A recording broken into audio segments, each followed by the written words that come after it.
चिराग पासवान जी का बयान आया है कि नीतीश कुमार से समझौता इस जन्म में संभव नहीं है और आदरणीय नीतीश कुमार जी विपक्ष की एकता को एकजुट नहीं कर पाएंगे। नीतीश कुमार का सपना भारत के प्रधानमंत्री बनने का, वो सपना कभी पूरा हो ही नहीं सकता।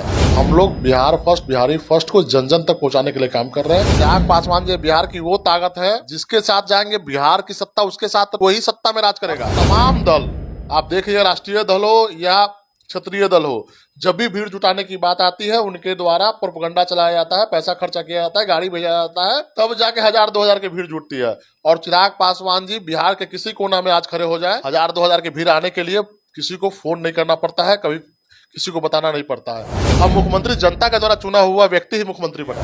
तमाम दलों में जो नेतृत्व करता है, सब पे 302, 307 भ्रष्टाचार, तमाम तरह के आरोप लगे हुए हैं।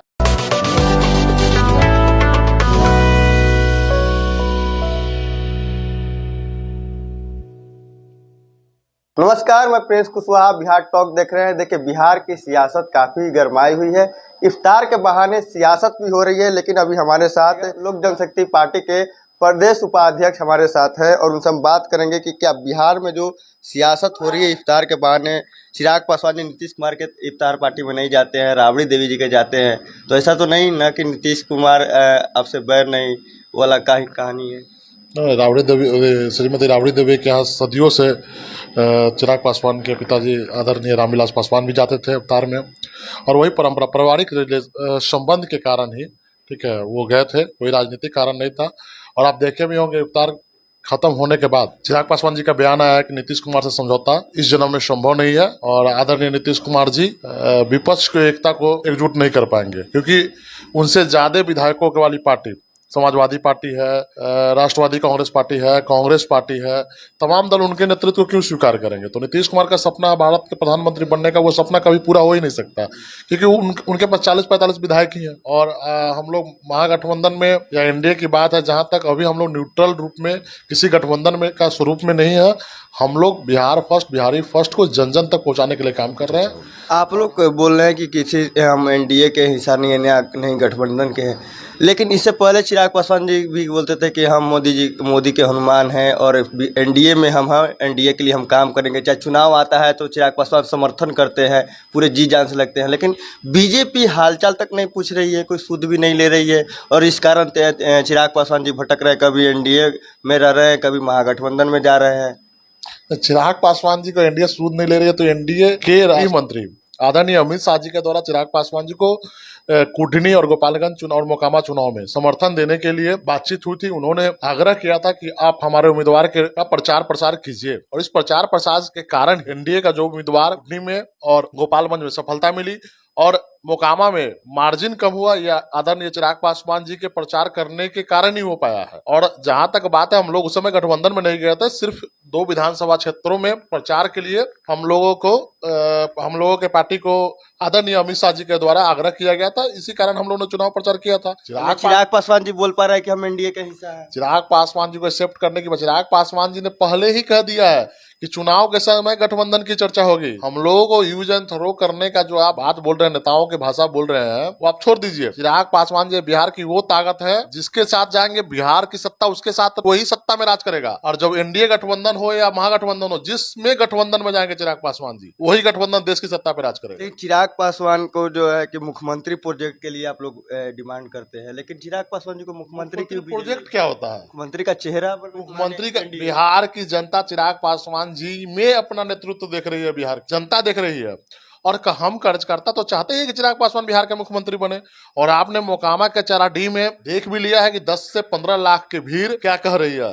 जब 15 लाख लोग एक साथ स्वर में कह रहे हैं कि चिराग पासवान को ही हम नेतृत्व स्वीकार करेंगे मुख्यमंत्री के रूप में, तमाम दल, आप देखिए, राष्ट्रीय दल हो या क्षत्रिय दल हो, जब भी भीड़ जुटाने की बात आती है उनके द्वारा प्रोपगंडा चलाया जाता है, पैसा खर्चा किया जाता है, गाड़ी भेजा जाता है, तब जाके 1000-2000 की भीड़ जुटती है। और चिराग पासवान जी बिहार के किसी कोना में आज खड़े हो जाए, 1000-2000 की भीड़ आने के लिए किसी को फोन नहीं करना पड़ता है, कभी किसी को बताना नहीं पड़ता है। लेकिन एनडीए हो या महागठबंधन हो, जैसे एनडीए ने प्रदेश अध्यक्ष सम्राट चौधरी को आगे करके मुख्यमंत्री का चेहरा मतलब एक तरफ से साफ कर दिया है, और चाहे महागठबंधन हो तो तेजस्वी यादव के नेतृत्व में नीतीश कुमार खुद बोलते हैं कि हम लोग चुनाव लड़ेंगे 2025 का।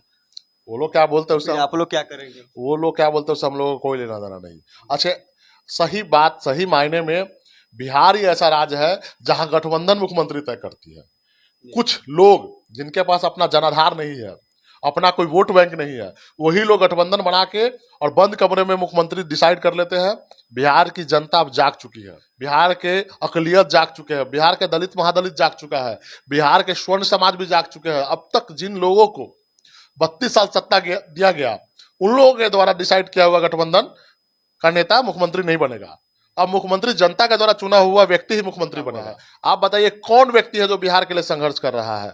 बिहार की जनता अब जाग चुकी है। बिहार की जनता गठबंधन के नेताओं के भरोसे बिहार को नहीं किसी के हाथ में सौंपेगी। बिहार की जनता अपने भरोसे, अपने लिए संघर्ष करने वाले नेताओं को बिहार की गद्दी देगी।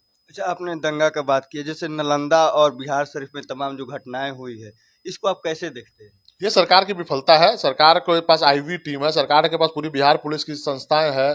सरकार को पहले ही अवगत कराया गया था केंद्रीय एजेंसी के द्वारा कि आपके यहाँ जो रामनवमी होगी उसमें घटना घट सकती है, पर सरकार के द्वारा कुछ प्रबंध ही नहीं किया गया था।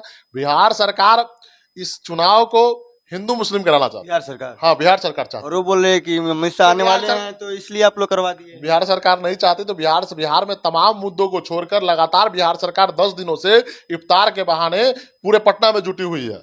अपने गठबंधन के लिए कौन उम्मीदवार होगा यही चर्चा कर रही है। चुनाव में अभी समय है, लगभग 300 से ऊपर दिन चुनाव में समय बचा हुआ है, और बिहार सरकार इफ्तार के बहाने पूरे लोग आराम फरमा रहे हैं। इसी कमरे में बिहार का गद्दी कैसे तेजस्वी के हाथ में चल जाए, कोई कहता फल्ला के हाथ में चल जाए, कोई कहता फल्ला के हाथ में चल जाए। बताइए जनता क्या चाहती है? कोई पूछने वाला नहीं है। जनता चाहती है कि बिहार हमारा अग्रिम राज्यों में श्रेणी में आए, और जनता भी चाहती है कि जब हम किसी अन्य प्रदेश में जाएं, पलायन की जो यहाँ के दुर्दशा को देख के जनता चाहती है कि हम अन्य प्रदेश में जाए तो हम गर्व से कहें कि हम बिहारी हैं और हम उस राज्य के आए हैं जहां पे हमारे नेता चिराग पासवान जी, जिसपे एक छींटा नहीं पड़ा है दाग का, भ्रष्टाचार का आरोप नहीं है, जिनपे कभी किसी प्रकार का कोई 107 का आरोप नहीं है, और तमाम दलों में जो नेतृत्व करता है सब पे 302, 307 भ्रष्टाचार तमाम तरह के आरोप लगे हुए हैं। अच्छा, कल पशुपति पारस चाचा जी चिराग पासवान के बारे में बोले थे कि मेरा खून और उसका खून अलग है, हम उसके बारे में हमसे मत सवाल कीजिए। जब रामविलास पासवान का खून अलग है तो रामविलास पासवान का फोटो लगा के ही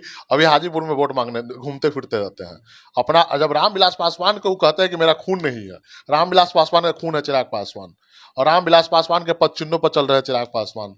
और पारस जी हम लोगों के हाजीपुर के सांसद है। अभी आगजनी की घटना घटी है, पारस जी कहाँ थे? पारस जी जनता के मुद्दों पे सवाल करने पे भड़क जाते हैं। चिराग पासवान जी पे भड़कने से कोई फायदा नहीं है उनको, क्योंकि एनडीए आने वाली चुनाव में उनके एमपी अपने तमाम जगहों पे सेटिंग कर चुके हैं। कल महबूब अली कैसर आरजेडी के इफ्तार पार्टी में गए थे, और जब वो बोलते हैं कि आरजेडी में मेरा कोई संबंध नहीं है। अब सूरजभान जी के भाई चंदन सिंह मुख्यमंत्री से भेंट करते रहते हैं। एक बार चंदन सिंह मुख्यमंत्री से भेंट किए थे तो चिराग पासवान जी के पीठ पे खंजर भोंका गया था, आप लोगों को पता है। और दूसरी बार चंदन सिंह नीतीश कुमार से भेंट किए हैं तो इस बार पशुपति पारस से कमर में भोंकेंगे छुरा। और कंफर्म है बीना देवी के अभी फैक्ट्री का उद्घाटन हुआ था, नीतीश कुमार जी उद्घाटन किए। कहाँ पशुपति कुमार पारस से बीना देवी ने उद्घाटन कराया? अगर हम आपको नेता मानते हैं, हम आपके पद चिन्हों पर चलते हैं, तो हमारे तमाम कार्यक्रम में आपकी शिरकत होनी चाहिए। उसमें भी पारस जी को नहीं बुलाई, तो पारस जी के पास जनाधार नहीं है, एमपी भी चले जाएंगे, और पारस जी इस चुनाव के बाद संन्यास ले लेंगे। पारस जी के पास कुछ बचा नहीं है। क्या लग रहा है जो 5 सीट है पशुपति पारस जी के पास वो छीन जाएगा, क्या कम हो जाएगा संख्या? मेरी भविष्यवाणी सुन लीजिए, पारस जी को एक सीट भी नहीं देगी एनडीए। एक सीट भी नहीं? एक भी सीट नहीं देगी एनडीए। 5 तो हम फिलहाल जीते हुए हैं सांसद, उनको एक भी सीट नहीं देगी एनडीए। सांसद अपना अपना सेटिंग कर चुका अलग अलग पार्टी में, सब लोग भाग जाएंगे, 100% भाग जाएंगे। उनके पास जनाधार कहाँ है? जिन नेताओं को मेरे पार्टी के द्वारा निष्कासित किया जाता है उसको पारस जी गाजे बजाने के साथ ढोल पिटवा के शामिल कराते हैं। तो बहुत लोग शामिल हुए हैं हाल फिलहाल में। सब लोगों को निकाला गया है, 6 साल का निष्कासित किया गया है। सब लोग बोले कि हम लोग वहाँ पे थे, बहुत ही गोष्ठी के चिराग पासवान निकाले गए। उनका व्यवहार और दुर्व्यवहार सही नहीं रहता है पार्टी के कार्यकर्ताओं के प्रति। अगर किसी कारण से निकाला गया उनको, पार्टी अनुशासन से चलती है, अनुशासन भंग करने वाले लोगों को अगर पार्टी निकालती है, निष्कासित करती है, और अन्य दल उसको ले लेती है, इसका मतलब आप समझ सकते हैं जिन लोगों को हमारे पार्टी के द्वारा अनुशासनहीनता के चलते निकाला गया है, उन लोगों के लिए रेड कारपेट बिछा रहता है। उस रेड कारपेट को मात्र 300 दिन आप इंतजार कर लीजिए। 300वां दिन के बाद आप देख लीजिएगा बिहार की राजनीति में अचूक परिवर्तन होने जा रहा है और जिसके पास जमीनी वोट रहेगा वही राज करेगा बिहार की गद्दी पर, वही जनता के लिए काम करेगा। जिसके पास वोट ही नहीं है उसको कौन टिकट देगा? आप भी जानते हैं कि बिना जनाधार के किस पार्टी ने टिकट दिया है किसको। अगर हमारे पास जमीनी हकीकत नहीं रहेगी तो हमको भी कोई पार्टी टिकट नहीं देगी। तो जिनके पास वोट नहीं है उनके पास टिकट नहीं है। और आप लोग भी जानते हैं कि पारस जी के पास कितना वोट परसेंटेज है। आप लोग भी वो तो दलित के नेता हम बोलते हैं, हम पूरे दलित समाज मेरे साथ है। चिराग पासवान जी को कौन पूछता है? तो दिल्ली से आते हैं, पैराशूट से उतरते हैं। तो आप लोग देखते बीच में रहते हैं हैं। बिहार की राजनीति में कौन दिखता है? बिहार की राजनीति में जनता की आवाज कौन उठाता है? छपरा में इतने मर गए दारू से, कौन गया? अभी राघोपुर में आग जनी लगी, कौन गया? शास्त्री नगर में आग लगी जनी, कौन गया? आप देखिए जनता के मुद्दों को कौन नेता क्या बोलता है उससे हम लोगों को कोई फर्क नहीं पड़ता। हम लोग अपना काम कर रहे हैं। अगर चिराग पासवान जी की इनकी इतनी लोकप्रियता नहीं है तो पारा जी लाल कपड़ा देकर जैसे सार भड़कता है उससे क्या भड़क जाते हैं? उनका नाम सुनते ही उनको पता है चिराग पासवान, जिस दिन उन्होंने चिराग पासवान के पीठ पे खंजर भोगा है उस दिन के बाद उनके परिवार के लोग मुखिया का चुनाव नहीं जीतेंगे। 2024 का आप लोग का रोड मैप क्या रहेगा? सब बात छोड़िए। 2024 में जिसके साथ लोक जनशक्ति पार्टी रामविलास जाएगी उसी की सत्ता केंद्र में बनेगी। आप लोग किसके साथ जा रहे हैं? जिसके साथ हम लोग जाएंगे वही भारत के गद्दी पर राज करेगा। दरवाजा मतलब खुला है, एनडीए और हो या महागठबंधन हो, सबके लिए हम लोग का दरवाजा हमेशा खुला रहता है। राजनीति में दरवाजा कभी बंद नहीं होता है। राजनीति में सभी लोगों के लिए हमेशा आमंत्रण है कि अब राजनीति होता है जनता के सेवा का काम करने, जनता की सेवा करने के लिए। और हमारी पार्टी जनता की सेवा करने के लिए पार्टी चलती है। और हमारी पार्टी जनता की सेवा करने वाला जो भी हमारी पार्टी में आ सकते हैं वेलकम है। ये तो चाचा बोल रहे हैं कि हम जब तक जिंदा रहेंगे तब तक हम एनडीए के साथ रहेंगे। चाचा बहुत कुछ पहले भी बोले हैं। चाचा बहुत कुछ पहले भी बोले हैं। चाचा बोले हैं कि बिहार का भविष्य चिराग पासवान। चाचा के रहते हुए हम लोग ने बिहार विधानसभा का चुनाव लड़ा। चाचा के स्वीकृति के चलते हम लोग अलग हुए। अरे एनडीए से अलग हो गए, इंडिपेंडेंट चुनाव लड़े। चाचा को स्वीकृति हुई तो हम लोग उनको लोकसभा लड़ाए, चाचा को लोकसभा भिजवाए। तो चाचा पहले बहुत कुछ बोले हैं। चाचा का सेटिंग आदरणीय नीतीश कुमार जी से है। वो हमेशा धमकी देते थे कि आप अगर हमको प्रदेश से अध्यक्ष से हटाइएगा तो हम नीतीश कुमार जी से मिलकर आपकी पार्टी को तोड़ देंगे। उन्होंने क्या बार पार्टी को तोड़ा भी है नीतीश कुमार जी से मिलकर। हम आपसे ही एक सवाल चाचा को लिए छोड़ जाते हैं। कौन से पार्टी का प्रदेश अध्यक्ष 15 साल तक रहता है? जब से पार्टी बनी 2019 तक चाचा प्रदेश अध्यक्ष डोंगी मार के बैठे हुए थे। कुछ सालों में नरेंद्र सिंह जी के द्वारा जब छोड़ा गया था प्रदेश अध्यक्ष, उनको पार्टी से अलग हो गए थे। उसके बाद आदरणीय पशुपति कुमार पारस को प्रदेश अध्यक्ष बनाया गया था। और कौन पार्टी का संविधान कहता है कि 15 साल तक कुंडी मार के प्रदेश अध्यक्ष बने रहिएगा? सवाल है ना।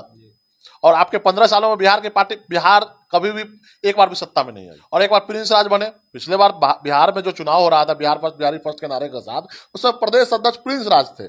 उनके नेतृत्व में हम लोग चुनाव लड़े, 1 सीट पे जीते। पारा जी के नेतृत्व में चुनाव लड़े, 2 सीट पे जीते। इन लोगों को सिर्फ रामविलास पासवान का नाम लेके ही लोग जिंदा है। अगर आज रामविलास पासवान जी का नाम लेना बंद कर दे तो इनको 1 व्हीलर रोड के बाहर कोई नहीं पूछे। हम लोग गलत टिप्पणी नहीं करते हैं, हम लोग संस्कारी है। चाचा को जो टिप्पणी करना करे, लेकिन चाचा को 300 दिन के बाद चाचा को राजनीति का अपनी औकात पता चल जाएगा। अच्छा, एनडीए में हमको लग रहा है, जहाँ तक अभी खबरें हैं, हाजीपुर सीट को लेकर पेच फंसा हुआ है। चिराग पासवान एनडीए में एनडीए हो या पशुपति पारस हो, चाचा को चिराग पासवान जी का कहना है कि चाचा सीट छोड़ दे। चिराग पासवान जी हाजीपुर से निर्दलीय नामांकन करते तब भी जीतते। और मैं आपको दावे के साथ कह रहा हूं, मेरा आप रिकॉर्ड रख लीजिएगा। इस बार चिराग पासवान जी हाजीपुर से नॉमिनेशन सिर्फ कर दे, रामविलास पासवान जी का रिकॉर्ड तोड़ देगी हाजीपुर की जनता। चाचा आ गए तो फिर मुख्यमंत्री चुनाव लड़ ले, हिंदुस्तान का कोई भी नेता चुनाव लड़ ले चिराग पासवान जी के खिलाफ में हाजीपुर से। और Chirag Paswan ji Guinness book of world record में इस बार हाजीपुर की जनता भेजने जा रही है। कारण है सिर्फ कि अब तक जो सांसद हुए हैं रामविलास पासवान के बाद, रामविलास पासवान जी को छोड़ के उन्होंने क्षेत्र में जाने का काम नहीं किया है, जनता की आवाज उठाने का काम नहीं किया। जनता कमीशन खाया है अपने योजनाओं में। मैं नाम नहीं लेना चाहता हूँ, 20% कमीशन फिक्स है। आप चले जाइए हाजीपुर गली गली में देख लीजिए, एक भी बोर्ड नजर नहीं आएगा सांसद का, क्योंकि वो पैसा बने हुए रोड पे उनका पास हो जाता है। रोड भ्रष्टाचार एकदम लिप्त है। भ्रष्टाचार, सांसद महोदय का जो योजना चल रहा है वो भ्रष्टाचार में पूरी तरह से लिप्त है। और हाजीपुर की बात मत कीजिए, हाजीपुर से चिराग पासवान सिर्फ नॉमिनेशन कर देंगे निर्दलीय भी, बिना पार्टी के भी, तो चिराग पासवान जी 5 लाख वोट से जीतने जा रहा है चुनाव हाजीपुर से। तो लड़ाई कहाँ है हाजीपुर में? कोई गठबंधन हो कोई फर्क नहीं पड़ता है। हमारे नेता चिराग पासवान जी सिर्फ नॉमिनेशन करेंगे तो 5 लाख से ऊपर वोट से जीतेंगे। भविष्यवाणी आप रिकॉर्ड रख लीजिए। ये हमारे साथ राकेश रोशन जी थे, जिन्होंने अपनी बातों को रखा और बता भी दिया है इशारों में कि हाजीपुर की स्थिति क्या होने वाली है और आगे की भविष्य क्या होगी और चिराग पासवान की अगली रणनीति क्या होगी। इसी तरह के तमाम खबरों के लिए हमारे साथ बने रहें। आप बिहार टॉक देख रहे हैं। ऐसे ही खबरों के लिए जुड़े रहे बिहार टॉक से। यूट्यूब पर लाइक और सब्सक्राइब करें, बेल आइकन जरूर दबाएं। फेसबुक, ट्विटर और इंस्टा पर फॉलो करें। धन्यवाद।